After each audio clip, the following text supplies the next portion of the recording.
모세는 미디안 광야에서 한 40년 가량을 양을 쳤습니다.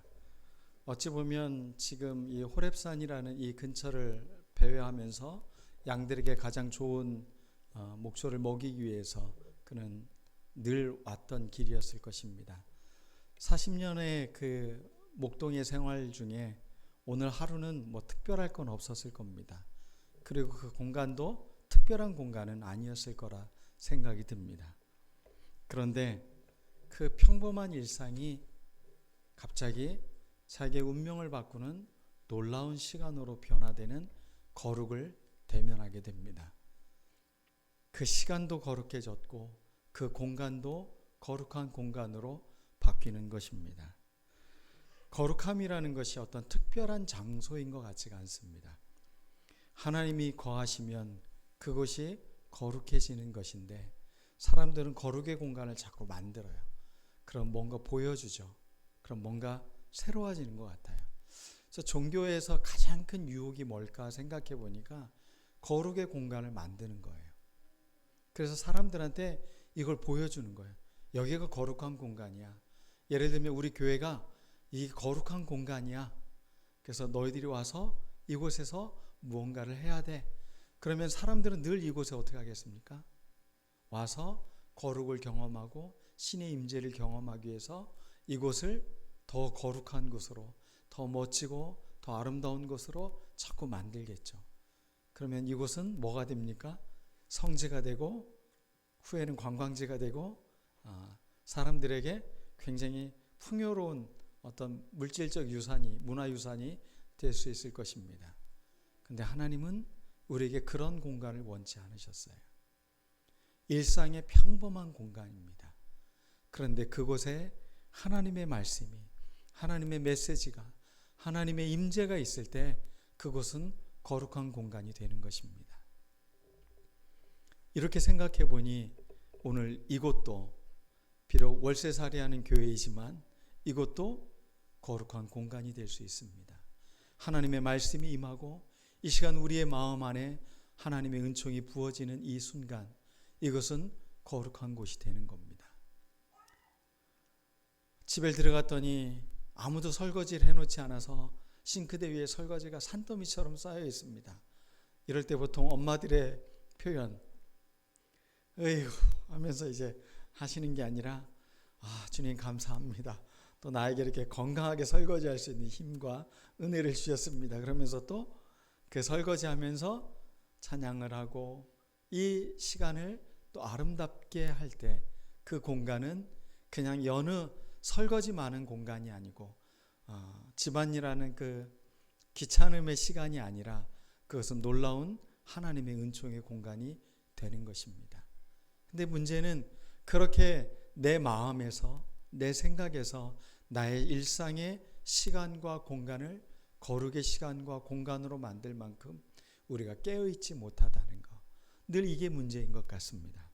오늘 말씀을 통해서 주님 우리가 세 가지의 측면에서 우리의 공간을 거룩하게 열어내라고, 또 그래서 너의 일상의 공간이 아니라 내가 너와 함께하는 은총의 공간으로 만들라라고 우리를 초대하고 있습니다. 첫 번째, 거룩함은 특별한 공간이 아니라 하나님이 임재하는 장소입니다. 하나님 지금 이곳에 오소서. 우리가 예배 중간에 그 찬양 부르는 게 있죠. 주님의 자비를 영원히. 그 일상의 삶을 살다 보면 하나님의 자비가 필요할 때가 있지 않습니까? 때로는 내 마음이 속상할 때, 때로는 자녀가 나한테 화가 나게 할 때, 또 남편이 속을 썩일 때, 또 아내가 나에게 바가지를 긁을 때, 그렇게 이런 마음이 흔들릴 때가 있잖아요. 그런데 그때 하나님을 향해 나의 공간을 하나님의 은총의 공간으로 바꿀 수 있는 힘, 그 능력을 우리에게 초대하고 있는 거예요. 그냥 평범한 일상의 삶이 아니라 너의 지금의 일상이 나의 은총의 시간이다. 지금 내가 너에게 말해주고 있는 시간이다 라고 그것을 깨닫는 순간은 큰 감동이고 이루 말할 수 없는 힘이 우리 안에 솟아오르는 그런 경험들을 할 수 있기 때문에 그렇습니다. 모세가 경험한 이 호렙산은 그냥 여느 산과 마찬가지입니다. 그가 오르고 힘들고 때로는 양들이 그곳에서 이렇게 놀고 있는 모습을 보는 그냥 산. 그런데 거기에 가시떨기 나무에 뭔가가 불타고 있는데 소멸되지 않는 거예요. 그 신기한 장면을 보고 그곳을 가까이 하고 있습니다. 그가 그곳에서 하나님의 음성을 듣는 그 순간, 그곳은 지금까지 자기가 경험했던 호렙산이 아니었습니다. 그곳은 하나님이 나에게 말씀해주는 거룩의 공간으로 변화가 된 것입니다. 창세기에 보면 야곱은 자기 형의 어떤 그 보복을 피해서 도망을 칩니다. 그리고서는 그가 베델에서 돌을 베개 삼아서 잠을 취하고 있습니다. 꿈속에서 그곳에서 사다다리가 놓여서 그곳에 하나님의 천사가 하늘로 오르락 내리락 이렇게 왕복하고 있는 것을 보는 겁니다. 하늘과 지금 도망자의 신세로 지금 잘 곳 없어서 이 돌을 베개 삼아 지금 있는 자기의 현실 가운데 하나님의 천사가 오르락 내리락 하는 것을 경험한 거예요. 야곱은 그곳에서 깨어난 이후에 첫 번째 한 행동이 있습니다. 이곳이 하나님이 거하시는 집이었구나. 그래서 그곳을 베델, 하나님의 집이라고 표현을 했어요. 어떻게 보면 도망자의 신세이고 가장 비참한 존재의 시간이었는데 자기에게 하나님이 함께하고 있다는 것, 하늘이 나와 무관하지 않고 나의 삶에 계속 오고 가고 있다는 것을 깨닫고 난 이후에 야곱의 삶은 다른 삶을 살아가고 있는 것입니다. 그가 이렇게 고백을 합니다. 여호와께서 과연 여기 계시거늘 내가 알지 못하였도다. 이제 비로소 깨닫는 것입니다. 여러분들의 일상의 공간이 하나님이 과연 여기 계셨거늘 내가 알지 못했구나. 이 은총의 시간이 여러분의 일상에서 열리기를 간절히 축원합니다. 사진작가들은 사진을 찍으면 놀라운 사진이 됩니다. 그런데 제가 찍으면 그 모습이 아니에요. 이게 담아내지가 않아요. 내 눈으로 보고 있는 이 아름다운 장면을 사진으로 담으려고 해도 잘 담겨지지가 않아요. 그런데 가끔 사진작가들이 찍은 것들을 그것을 보면 와, 이거 어떻게 찍었지? 그가 바라보고 있는 자연, 또 그것을 렌즈 안에 잘 담아낼 수 있는 그 눈이 열려있기 때문에 그러한 작품들이 나오는 것입니다. 우리의 인생이 거룩한 작품을 남기기 위해서는 우리에게도 이런 눈이 띄어야 되는 것입니다. 그냥 평범하고 야 아름답다라고 그냥 말하는 것이 아니라 그것을 우리의 가슴 깊이 하나님의 사진을 찍는 거예요. 아, 하나님이 이렇게 아름답게 내 삶을 이끌어가고 계시구나. 그렇게 감사할 수 있는 우리가 되어야 되는 것이죠. 프랑스의 수도사였던 로렌스 형제가 있습니다. 이 사람들은 수도사인데 평생 수도사에서 한 일이 뭐냐면 식당 주방에서 빵을 굽고 요리를 하고 설거지하는 게 그 사람들의 주된 일이었어요. 그들이 쓴 저서 하나님의 임재 연습이라는 책에 그들은 이렇게 고백합니다. 나에게는 프라이팬에 계란을 뒤집는 시간이나 성찬식에 참여하는 시간이나 아무런 차이가 없다.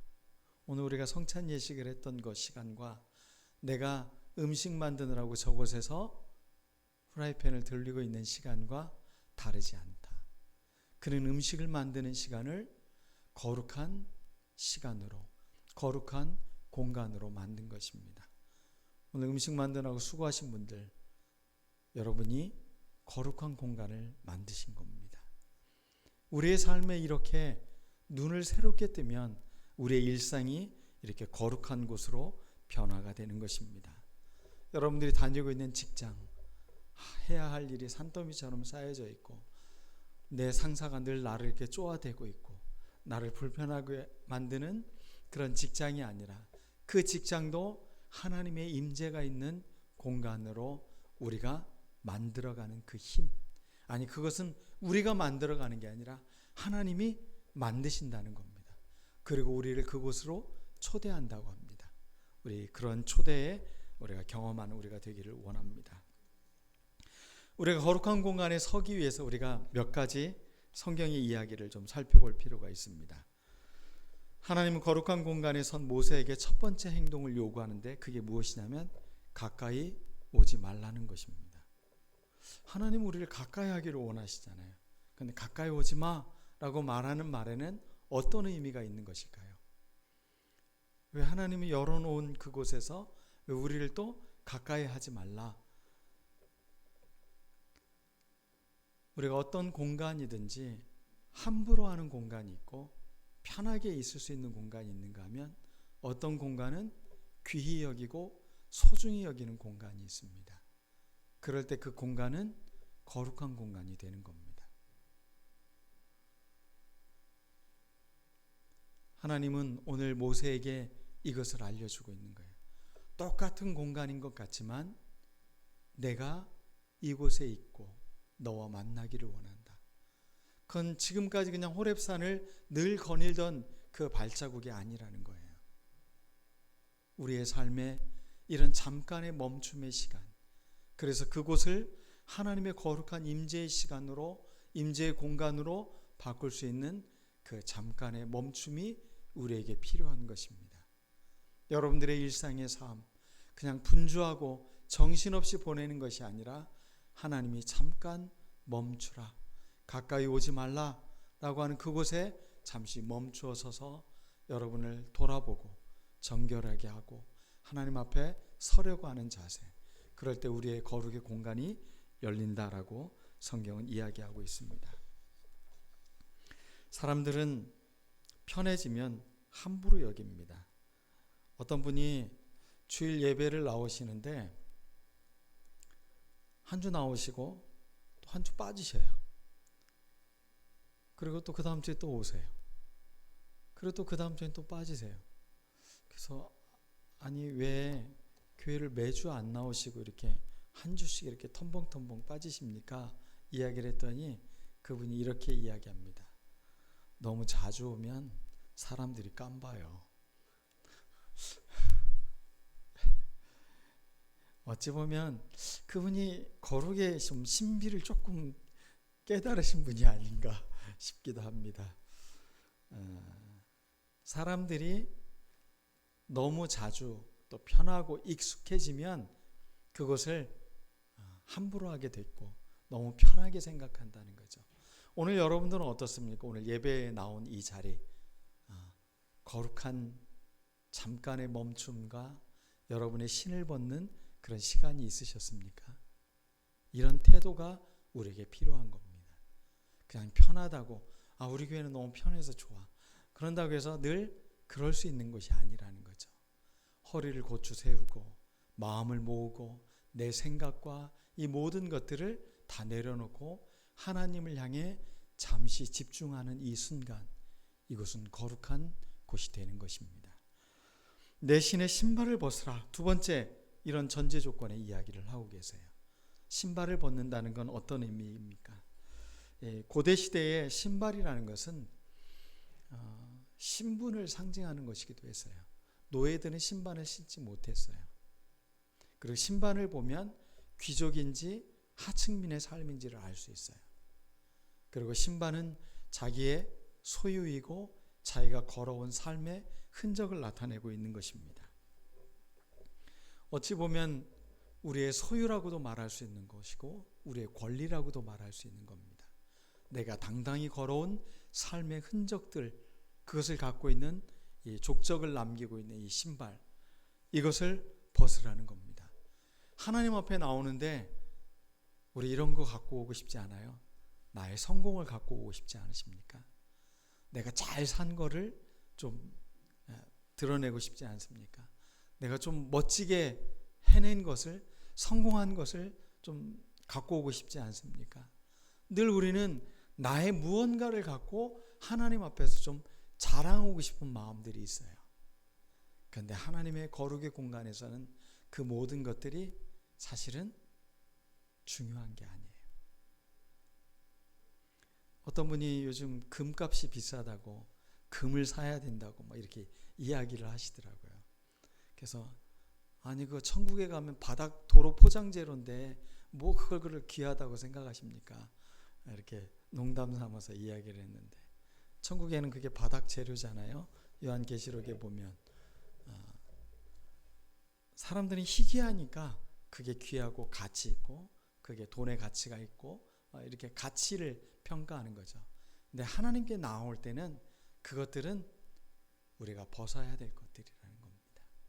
우리가 하나님께 나올 때는 우리의 마음과 정성과 그 모든 것들을 응축된 밀도 있는 시간으로, 밀도 있는 우리의 삶의 헌신으로 우리가 다가오는 것입니다. 신을 벗는다는 것은 종이 된다는 의미도 포함된다고 했죠. 그런 의미에서 주님 내게 말씀해 주시면 내가 그렇게 따르겠습니다.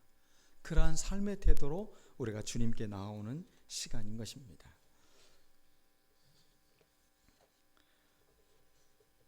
이 말씀은 여러 성경 구절에 나옵니다. 또 여호수아서에서도 여호수아에게 네 발에서 신을 벗으라, 네가 선 곳은 거룩하니라, 여호수아가 그대로 행하니라, 이런 말씀이 있습니다. 토마스 머튼이라는 영성가는 이런 이야기를 했습니다. 우리가 세상에서 쌓아올린 지위나 통제라는 신발을 벗고 가장 가난하고 진실한 참된 자아로 서야 한다. 거짓된 자아를 벗어버리고 참된 자아로, 아무것도 내가 뭘 이룬 존재가 아니라 그냥 가난하고 하나님 앞에 부족한 존재로 내가 그대로 섰을 때, 그것이 바로 우리가 신발을 벗는 행위다라고 이야기하고 있습니다. 마지막입니다. 이제 우리가 바로 거룩한 공간이라는 것을 말씀을 드리려고 합니다.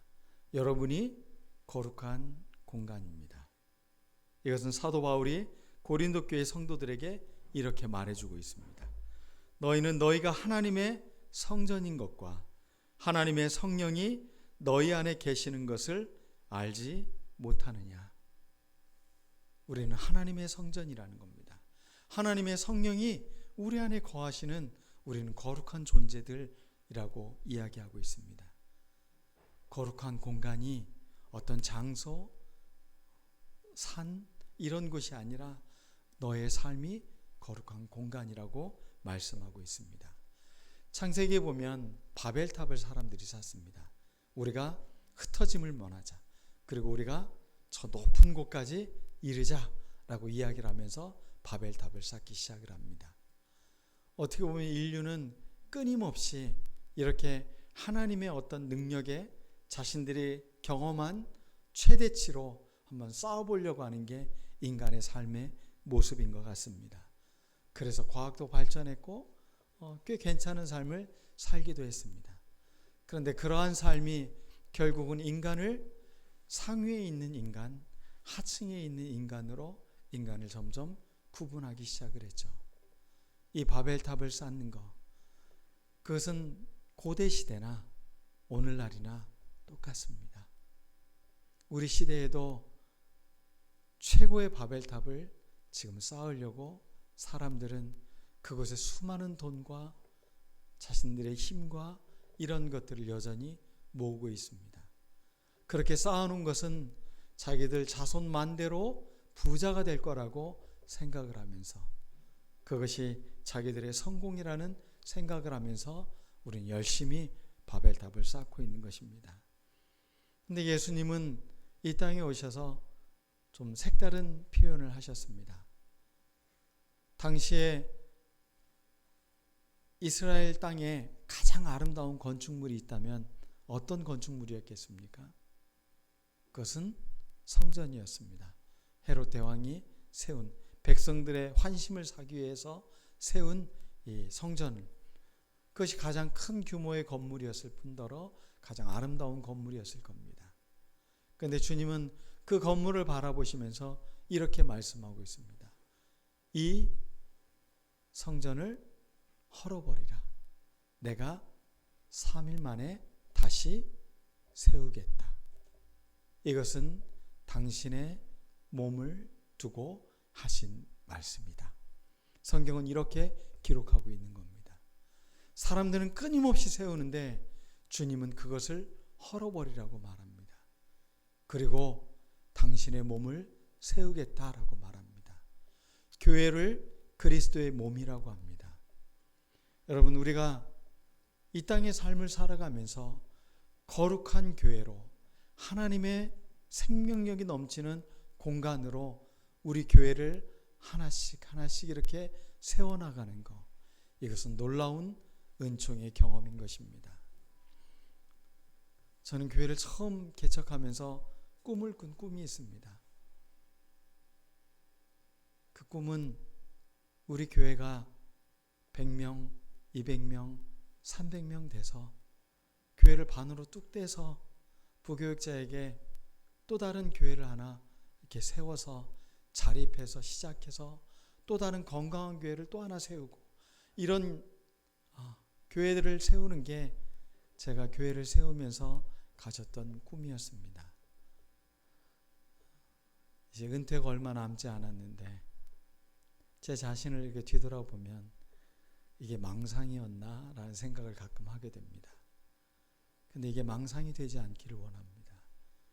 제 후대에도 제가 이루지 못했다면 저의 다음 사역자는 우리 교회를 그렇게 분립해서 아름답고 건강한 교회를 또 세우고, 그러한 교회들이 하나님 나라와 거룩한 공간을 만들어가며 사람들이 바로 하나님의 성전임을 알리며 우리가 얼마나 거룩한 존재로 우리가 이 땅을 살아갈 수 있는지를 알릴 수 있는 그런 믿음의 교회로 든든히 세워지기를 원합니다. 오늘 이 아름다운 존재들, 아름다운 공간이 되는 하나님 나라의 이 몸들이 된 여러분들이 하나님의 거룩한 공간으로서 열고 늘 이곳에 하나님을 모시고 또 사람들을 하나님의 공간으로 자꾸 영역을 넓혀가며 그렇게 세워나가는 우리들 모두가 되었으면 좋겠습니다. 처음 교회를 설립할 때 한 집사님이 건축을 하는 분이셨습니다. 부자가 아닙니다. 그런데 늘 가까이 했던 목사가 교회를 개척한다는 이야기를 듣고 그분이 이런 표현을 하셨습니다. 목사님, 제가 평생에 언제 하나님의 전 성도들이 모일 수 있는 이 아름다운 공간을 만들 수 있겠습니까? 근데 지금은 목사님과 같이 좀 보탤 수 있을 것 같습니다. 많이 있는 게 아니지만 그래도 제가 이런 일을 해보고 싶습니다. 이렇게 헌신을 하셨어요. 그때 당시 저는 아무런 돈이 없었어요. 사실은 전세 살 그게 없어서 어떤 집사님 댁에 2층에 빈 곳에서 삶을 살아가고 있을 때였어요. 그렇게 하나님께서 길을 열고 교회를 세우고 교회 건축을 하면서 교회를 세웠어요. 근데 교회의 성도들이 늘지 않고, 그때 당시에는 대학생들이 전부 교인들이 대부분이었어요. 한 20-30명이 모였었는데 그때에도 다 대학생들이라 교회가 유지가 안 되는 거예요. 학생들이 무슨 돈이 있습니까? 제가 대학에서 강의하고 강사료 받으면 그 얼마 되지도 않는 것으로 또 돈 받았다고 고기 구워 먹고 같이 그랬던 시절이 있었습니다. 그래도 그때는 참 마음은 풍요로웠던 것 같아요. 그 마음이 무엇이었을까 생각해 보니까 참 많은 사랑과 은혜를 받고 있구나. 이곳은 거룩한 곳이구나. 그 마음이 견디게 했고 그 어려운 시절을 함께 할 수 있었던 것 같아요. 한 사람의 헌신, 희생, 이것으로는 교회가 이루어지지 않습니다. 교회는 공동체입니다. 우리가 함께 세워나가지 않으면 교회는 존재할 수 없습니다. 아무리 멋진 건물이 있고 아무리 멋진 어떤 무엇인가가 있다 하더라도 여러분들이 세워지지 않으면 그것은 아무 의미가 없어지는 겁니다. 바로 여러분이 거룩한 공간이기 때문에 그렇습니다. 우리의 이 거룩한 공간들이 연합된 이 교회들, 이 교회가 아름답게 세워지도록 우리가 함께 꿈을 꾸고 이 교회를 아름답게 세워나가는데 우리의 삶에 또 의미 있는 그런 한 발자국 한 발자국이 되기를 간절히 축원합니다. 기도하겠습니다. 오늘 말씀을 기억하면서 주님, 우리의 삶을 거룩한 곳으로, 우리의 몸을 거룩한 성전으로 아름답게 세워가는 믿음의 교회로 우리가 세워지게 해달라고 우리 같이 기도하겠습니다.